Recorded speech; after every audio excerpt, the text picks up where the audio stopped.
짱을 칩니다. 자, 이번 시간에 가정법에 정말 어려운 것 중에 하나인 if가 없는 가정법입니다.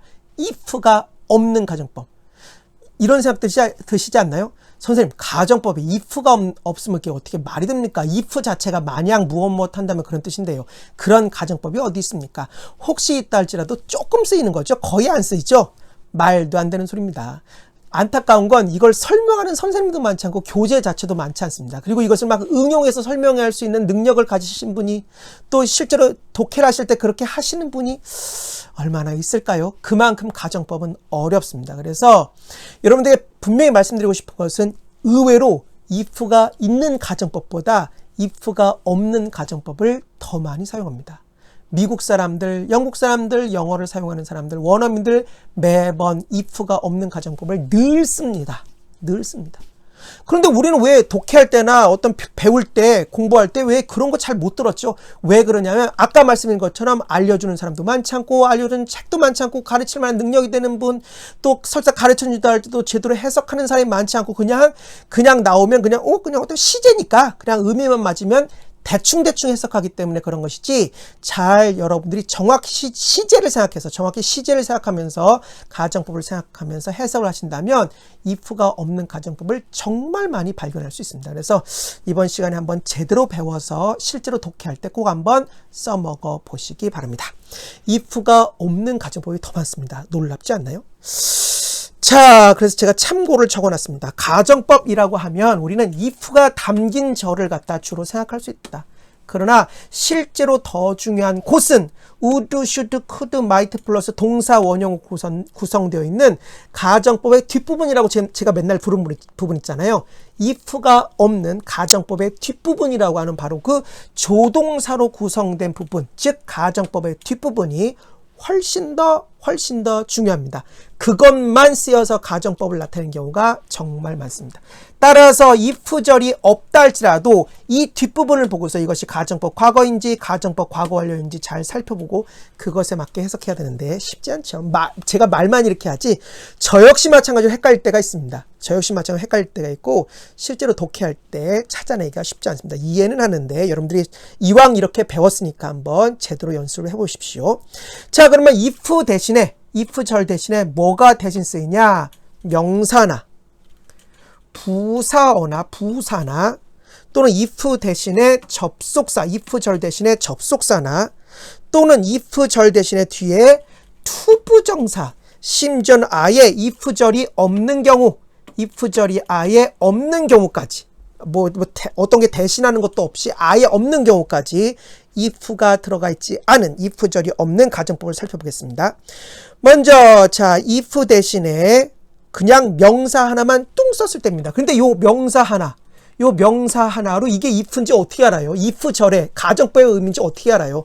어쩔 수 없습니다. 요 뒷부분, 가정법의 뒷부분을 보고 추측해내는 수밖에 없습니다. 가정법 과거의 뒷부분이네요. 가정법 과거 완료의 뒷부분입니다. 어떻게 가정법 과거 완료의 뒷부분인지 알죠? 그렇죠. 가정법 과거 완료의 뒷부분은 would, should, could, might 플러스 현재 완료가 써있죠. 그거네요. 그죠? 요것만 보고 가정법을 알아내야 되는 겁니다. 그러니까 쉽지가 않죠. 근데 이게 가정법인지 어떻게 하냐? 그렇지 않으면 이런 형태의 어떤 문장을 쓸 이유가 없습니다. would have acted를 왜 써요? 그렇잖아요. 그런 가정법의 의미가 아니라면 이런 복잡한 표현을 쓰겠습니까? 그죠? 그러니까, 잠깐 이렇게 복잡한 게 왜 쓰지? 혹시 가정법 아니야? 이렇게 한번 이제 의심을 하면서 해석해 보기 시작하면 드디어 이제 가정법이 아마 보일 겁니다. 자, 보겠습니다. 한국 사람은 would not do, 하지 않는다, such a thing, 그러한 것을 이렇게 하면 틀리게 해석한 겁니다. 대부분 이렇게 해석하고 맙니다. 한국 사람은 그렇게 해석했잖아요. 그러지 마시고 가정법스럽게, 야, 한국 사람이라면 그러한 일을 하지 않을 거야. 이 사람이 했습니까? 안 했습니까? 했나 봐요. 한국 사람인데. 야, 한국 사람이라면 그런 일을 하지 않지. 이렇게 뭡니까? 그렇죠. 현재 사실의 반대를 가정해서 이제 해석해 주는 거지요. 두 번째, true friend, 진실한 친구였다면, 배신했나 봐요. 진실한 친구였다면 would have acted, 행동했었을 텐데 differently, 다르게. 그렇죠.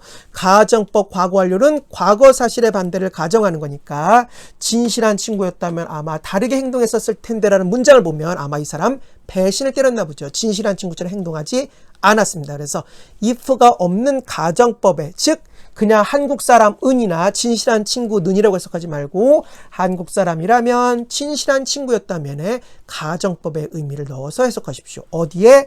요 앞에 있는 명사에, 주어에. 자, 이어서 한번 부사, 요 부사의 가정법의 의미를 좀 넣어볼까요? 어떻게 이게 가정법이지 않습니까? 부사만 보고 아하, 요게 가정법 과거, 요게 가정법 과거 완료의 뒷부분, 그죠? 나는 우르나뚜 하지 않을 건데 그러한 것을 너의 장소 안에 있다면, 다시 말해서 네 자리에 있다면, 네 포지션에 있다면, 너의 위치에 있다면 나는 그런 일을 하지 않을 텐데 했나 봐요. 그죠? 상대방이 했나 봐요. 그래서 야, 그런 일을 어떻게 해? 이제 이런 겁니다. 그죠? 역시 현재 사실의 반대를 가져갑니다. 너는 아마 거기에 살 수 있었을 텐데, 편안함 속에 살 수 있었을 텐데 글로 이사 가지 그랬어. 뭐 이제 이런 겁니다. 이사를 안 갔나 보죠. 그죠? 네가 거기 갔었으면 참 행복했었을 텐데 뭐 그런 겁니다. 그죠? 그래서 과거 사실의 반대를 가정하고 있습니다. 가정법 그 if의 의미는 이렇게 부사나 또는 이제 부사구에 들어 있네요. 자, 이번에 접속사에 이제 가정법의 의미가 담겨 있습니다. if의 의미가 담겨 있어요. 나 지금 아프다. 그렇지 않다면 내가 거기에 갈 텐데. 그죠? 요게 그렇지 않다면, otherwise는 그렇지 않으면 이란 뜻이잖아요. 기본적인 뜻이, 그죠? 접속사로 쓰여서, 그죠? 그러니까 나 지금 아픈데 그렇지 않으면 내가 거기에 갈 텐데. 이 사람 아파서 못 가는 겁니다. 현재 사실의 반대를 가정하고 있네요. 그는 매우 열심히 일했다. 그렇지 않았더라면, 과거네요. 그는 아마 실패했었을 텐데. 성공했나 봅니다. 그렇지 않았으면 아마 실패했을걸? 다행히 성공했어. 이렇게 과거 사실의 반대를 한번 가정해서 otherwise, 그렇지 않았다면, 이렇게 이제 otherwise 속에 한마디로 if의 의미가 담겨 있습니다.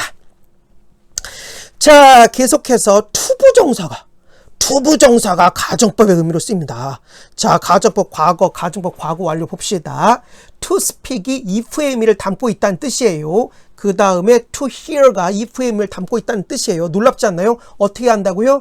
요걸 보면 가정법 과거인지, 요걸 보면 가정법 과거 완료인지를 알 수 있는 거예요. 그죠? 그러면 이제 여기에 if의 의미를 넣어서 해석하셔야 됩니다.